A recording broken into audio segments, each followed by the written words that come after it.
Hello, kamusta? Kamusta Hi, po? hello everyone. Hello, Mike. Hello, Hello. hi. I'm here. We're here with Nurse Mike and Miss Camille. Hello. Right, our licensing expert at our Green Door placement, and we're excited to be here. Thank you, Camille, Of for course, it's a pleasure it's a pleasure. always. By the way, welcome to California. By the way, from our last episode, wala si Camille. Because she's Yes. all the way in New Jersey, but we're excited to be here. We've been discussing a lot of great things Mm-hmm. moving forward with our firm. Maganda. Actually, Camille, as na-mention namin ni attorney from our last episode, si Camille ang pinakabata at pinakamatalino sa atin. No, Ano? Oh, feeling ko marami pa akong matututunan sa inyo. So, okay. I'm Okay. excited for that. Okay, that's great. Oh, but anyway, by the way, yung topic natin today is about licensing. Mm-hmm. All right, andito tayo kay Camille. Ang galing, ano? We just have some few clients today, yung mga nurses na sa applicants na may mga tanong sila. They're so grateful na andito tayo na Yeah. matutulungan natin sila. Of course, No? assisting them all throughout yung mga issues nila, problema, and questions that we can answer, di ba? Totoo yun. Oo. Alam ko marami tayong mga viewers ngayon na talagang excited, mga ibang bansa Mm-hmm. na makaka-provide ng opportunity sa family nyo, Yeah. katulad namin dito. And that's one of the reason why we have Green Door as a company. And it's a crusade that we wanna do. Actually, meron tayong mga partners na gusto mag-partner sa atin. Sabi nga namin, we're not much of the profitability ng company. It's Yeah. all about helping. Helping No? others, Diba? yeah. Kanina, yung conversation Fellow natin. kababayans, not just kababayans, even from other countries, diba? We've been receiving a lot of inquiries then that Exactly. basically everyone who wants to pursue their American dream, Totoo diba, yun. Mike? Oo, willing talaga sila. We have group of nurses talaga all over the world. Pero, ang masasabi ko, world-class yung Filipino nurses natin. Of course. We're so excited. Okay.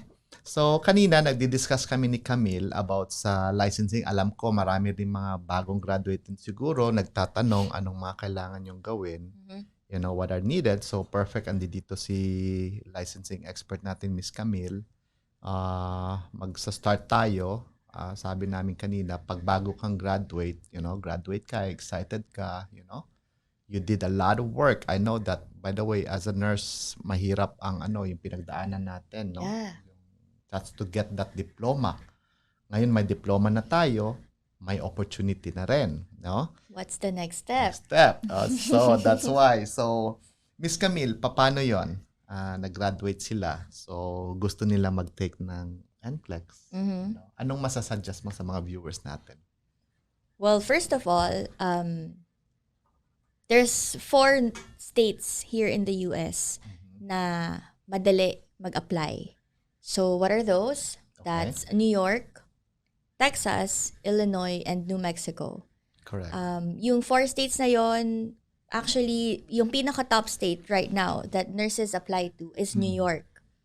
Why is that? It's because it's the cheapest state with lesser requirements compared to the 3, Illinois, New Mexico, and Correct. Texas. Diba? Kaya But- marami tayong applicants from New York. Yeah, maraming NCLEX passers in New York, and yung mga nagsa-start pa lang, New York yung pinipili nila. But the processing time is a little longer than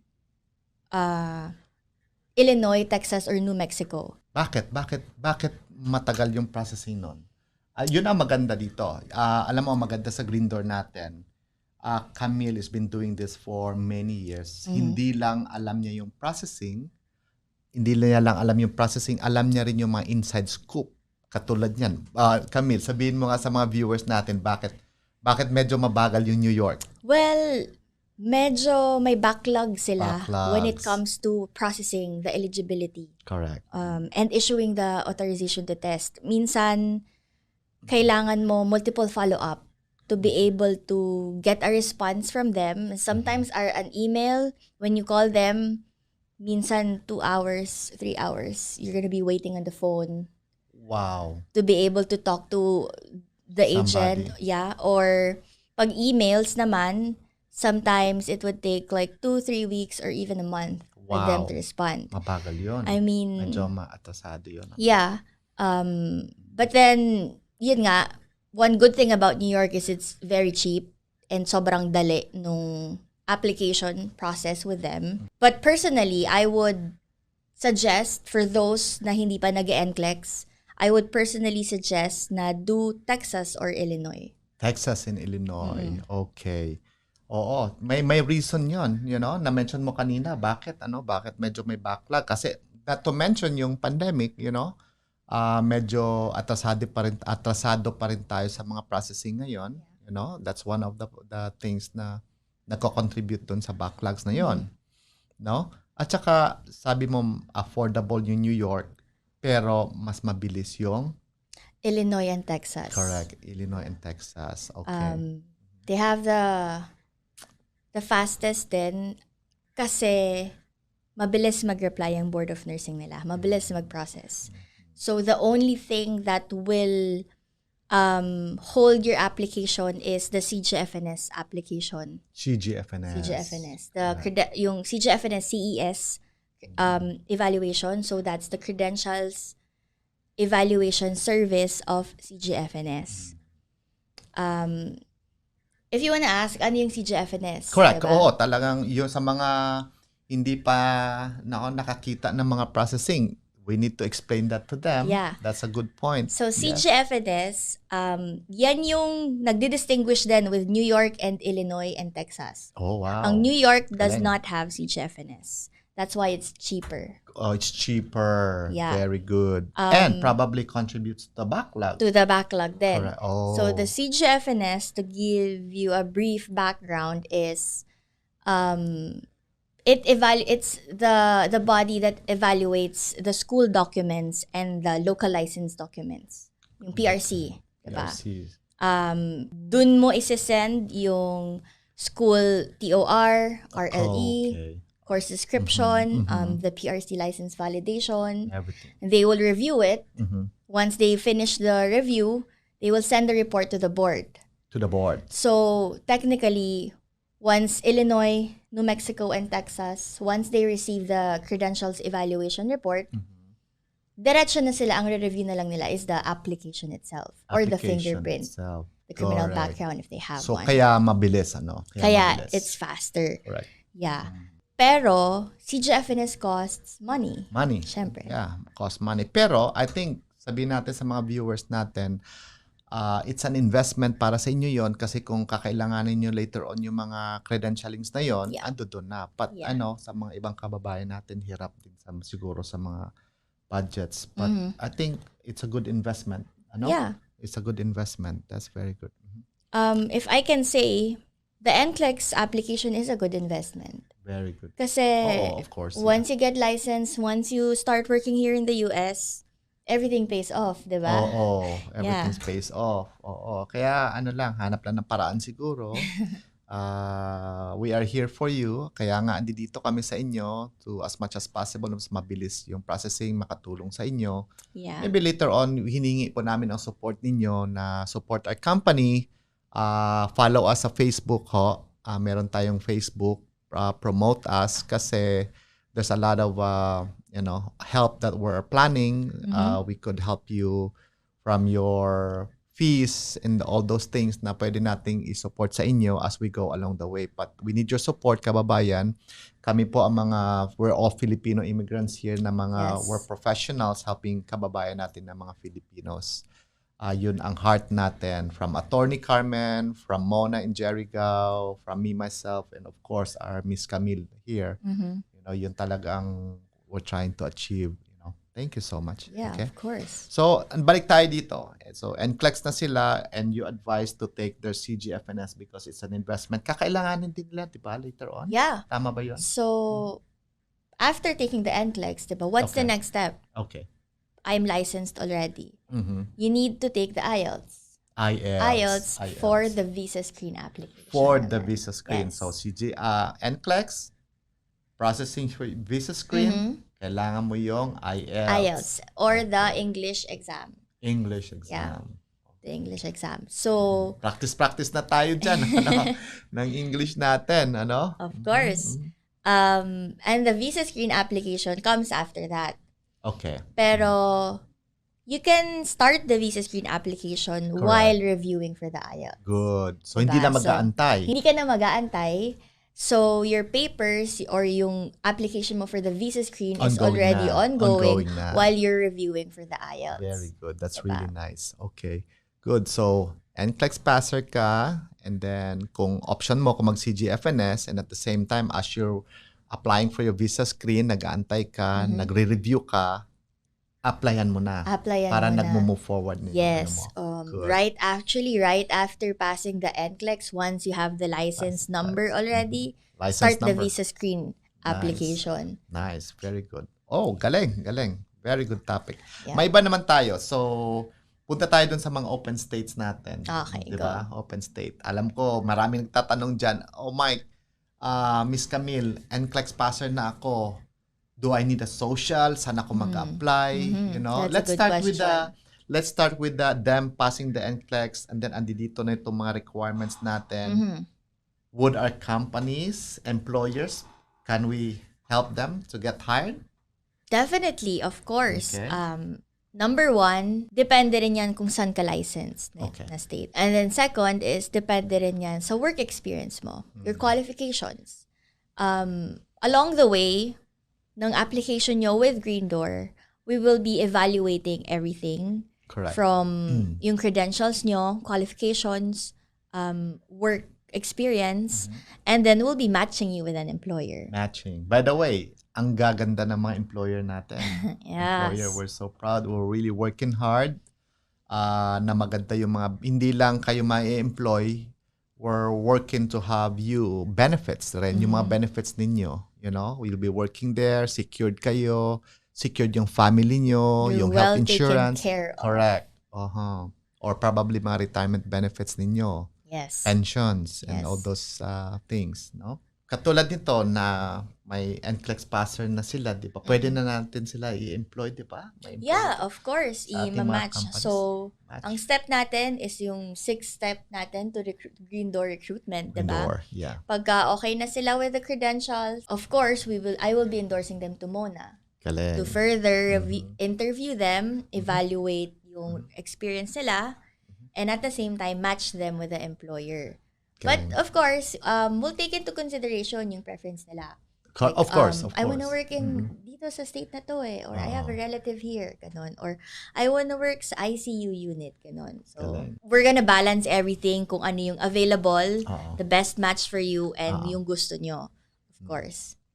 At saka maganda din doon, we make it so simple, yung processing natin from Camille to Mona employment. Ganun kabilis. Yes. You know? Camille, our licensing expert, then Mona, our nursing expert, then employment na kaagad. Yes. By the way, ano yung mga benefits nila if they have direct employment sa mga hospitals? Alam ko, merong mga third party just na mga company. Yes. Anong difference nun pag na-employed sila direct sa mga employers? Well, natin? the contract will be under the hospital or Correct. the facility. It's not gonna be with Green Door. Oh, Diba? correct.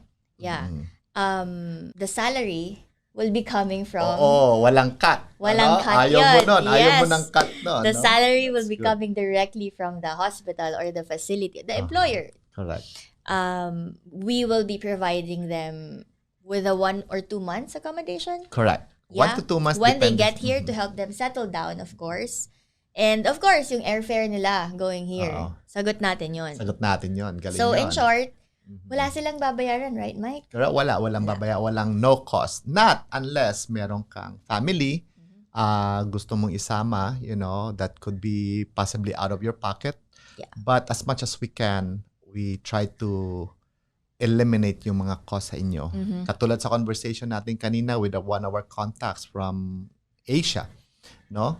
I-charge ba natin yung mga nurses natin? Sabi namin, no, we're not gonna have them charge. Yeah. No cost. We're working hard para yung mga employer natin will take care of everything.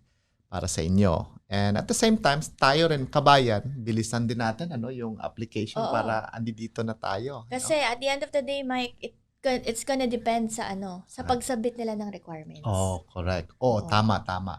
By the way, Miss Camille, kailangan ba nila ng mga original files dito sa mga documents nila na kailangan? It's all certified true copies. Certified Yeah. true copies. So, hindi naman yung mga original files. Except for the visa screen certificate, original yon. Original na kailangan nila yon. Galing. Okay, very good. I hope that's clears you up. May nakakuha kayo ng idea, no? Magandang topic ito. And also, sabi ko, Miss Camille, wag nating kalimutan yung isang state na medyo malaki rin, ano? And we're Parang here. the most, most requested state. Requested yata. Totoo yun. Paano ba yun? Meron tayong mga tanong kanina, katulad ni kanina by the way, kay Miss Martha, shoutout sa iyo. Hi. Thank you for your support, by the way. Thank you so much, no? Yung tanong na gano'n, halimbawa, nasa New York sila, gusto kong lumipat sa California. Pwede ba yun? California is medyo strict yan. Medyo strict tayo. With the Social Security. Pero, hindi mahirap pag nandito ka na sa US. Hindi mahirap. Hindi mahirap pag andito yung experts. No. For Attorney Carmen, to Miss Camille, hindi mahirap yon. Hindi talaga, walang mahirap if you have a good team behind you. Yeah. No? Sige, paano yon? Well, first of all, yun nga, the Social Security requirement of California is strict.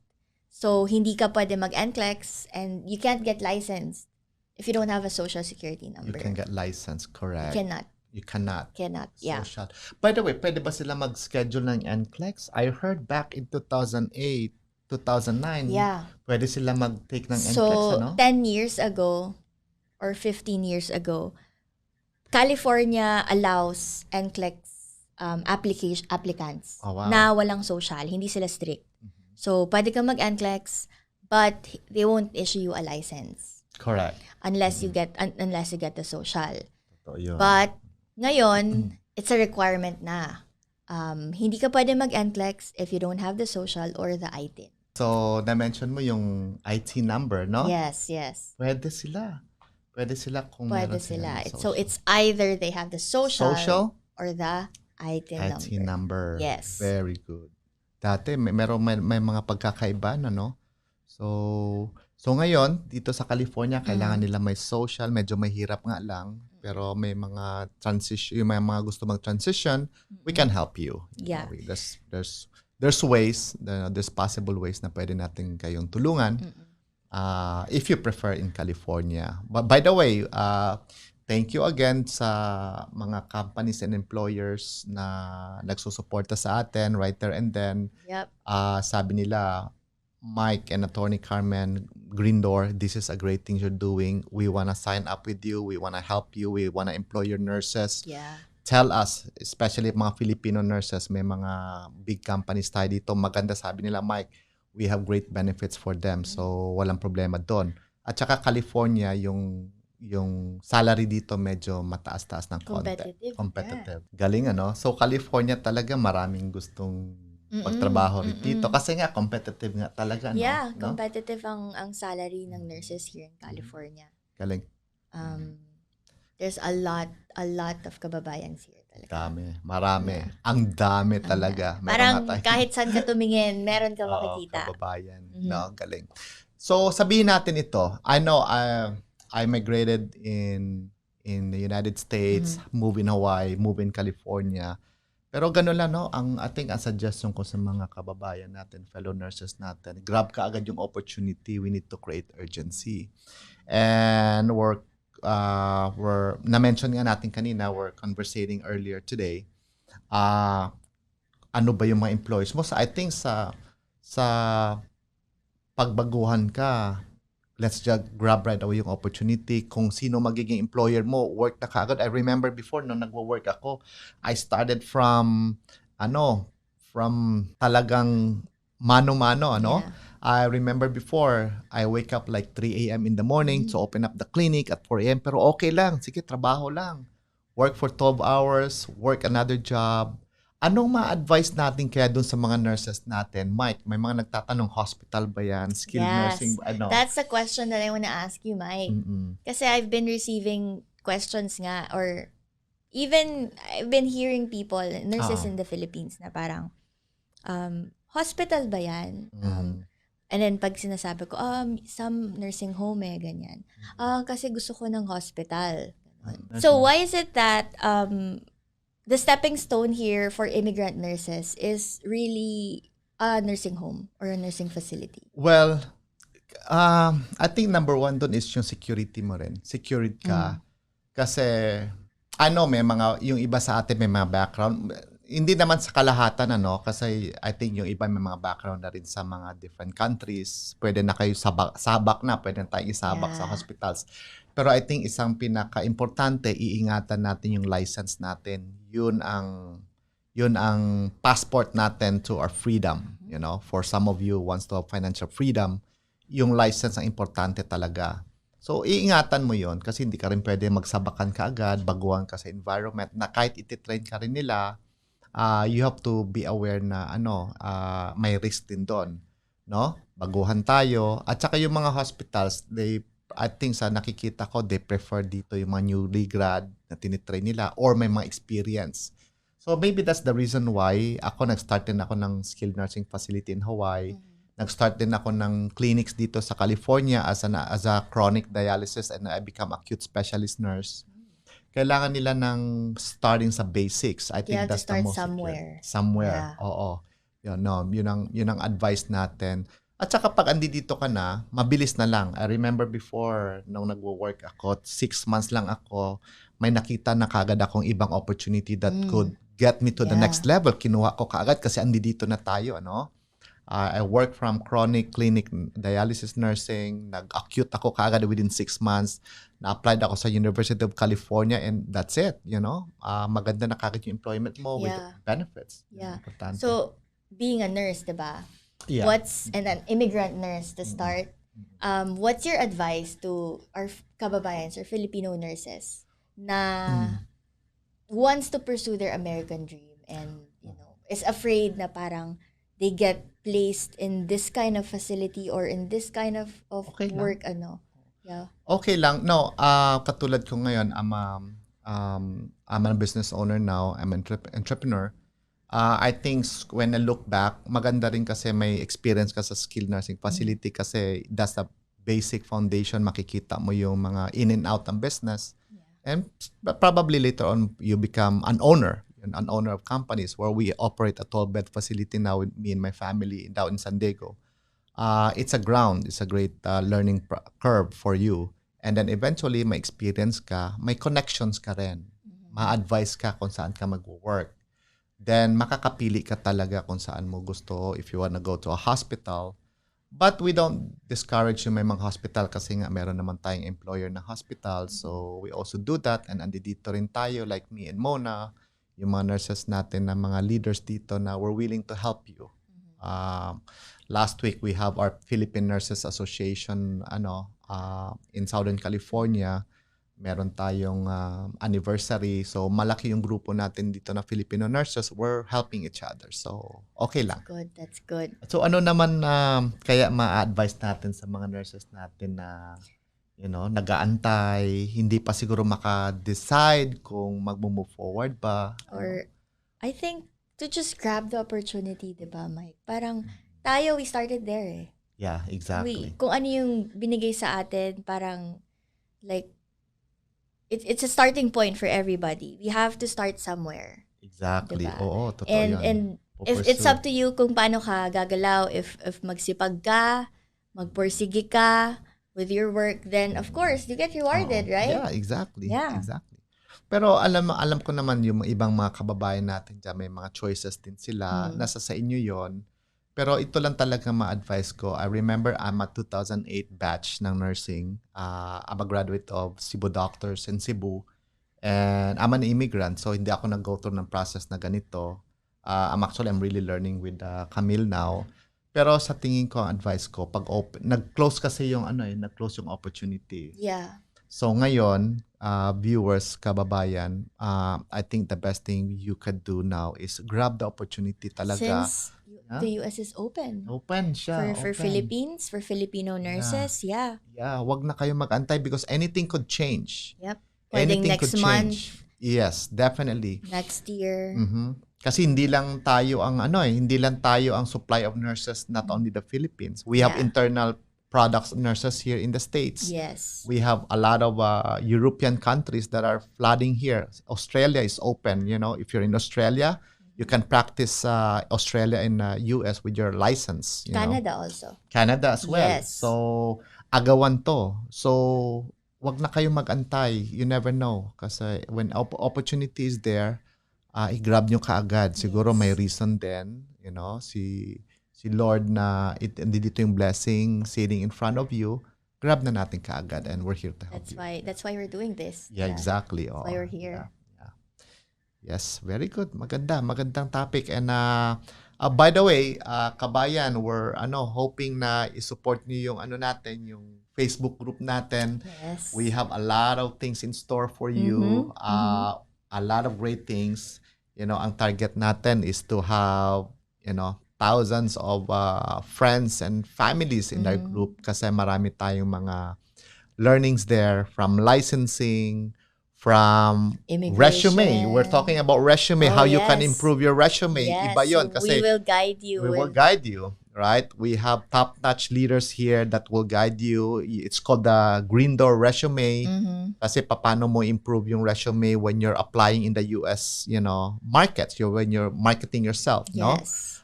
From finance, we can help you with your retirement and things like those, and benefits nyo sa workplace nyo, secure your family, your assets, and grow your wealth. One of the things that we're looking into. So we're excited for that. And please support us. Camille, anong masasabi mo sa kanila to close it out? Visit our website, www.greendoorplacement.com, to know information about us. Our awesome team. Join our private Facebook page, Green Door Placement, and also like and follow our Facebook page, Green Door Placement. Ayun. We have an Instagram, right? Yeah, we have an Instagram as well, Yeah. And I think an upcoming YouTube channel also. Correct. So YouTube, you have to tayo. wait for that. Yeah. Galing. So, by the way, we have upcoming Zoom event. Please support us. And lastly, meron tayong raffles. It could be Again? Yes. Pero Yes. exciting ito because it could be a trip, to Boracay. Okay. Pwede ba 'yon? Sige. But we will announce it. We're excited for you, Yes. as much So as you have to. That's why you have to follow us para updated kayo with our events. Exactly. All right. And thank you so much. Thank you so much. Thank you. And thank you for your support. And Nurse Mike here. And This is Camille. over and out. Bye-bye. Bye.